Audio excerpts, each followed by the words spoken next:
How do we honor Good Friday without a little bit of substitution atonement? A way that leaves a theological crack open for the violence all around us. How can we tell a story that is without redemptive violence, or with a God thirsty for the death of their beloved child? How can we tell a story of love that also doesn't tell us that sometimes love hurts? Not all holy days are meant to create meaning. Sometimes the holiness is there in the witness to the meaninglessness, to give strength to gaze upon the hills full of crosses and to cry out, my God, why have you forsaken me?" Good Friday is a rip down the middle of the fabric of understanding and logic. Jesus died. Just died. Where is the sense in that? He didn't have to die. He died because of fear and cruelty, violence as a solution to a temporary political problem, violence as a means of silencing those who might disrupt the power systems and the status quo. Jesus wasn't quiet about the pain of those around him, about the exploitation of the community that nurtured him, about the easy condemnation of others into roles of sinner and good. Jesus didn't lead a quiet life. But that didn't stop the quiet lives being filled with desperation. The hungry, the forcibly conscripted, the sick and dying, the angry, the grieving, the fearful, the faithful, all dying.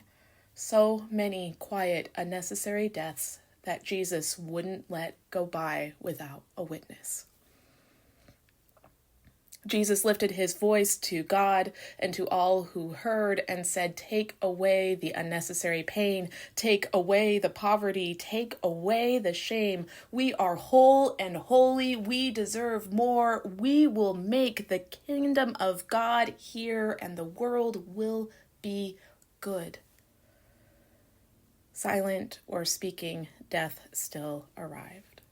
They whipped him. They paraded him in front of crowds, and on that agonizing back they placed the splinters of wood and stretched up his arms wide for the whole world to see his shame. Good Friday is the sound of a mother screaming at the sight of her dying child, hung for the whole world to see his final breath. Good Friday is the sound of mothers screaming who sent their children to school, knowing they'll never get to hug their child again. Good Friday is the sound of cell phones ringing in the dance hall, never to be picked up.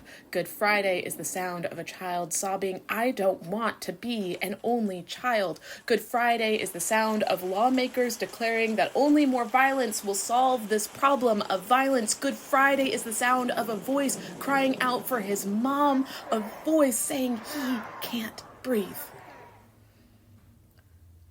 So we sit here on Good Friday in the light of a cross that has no purpose.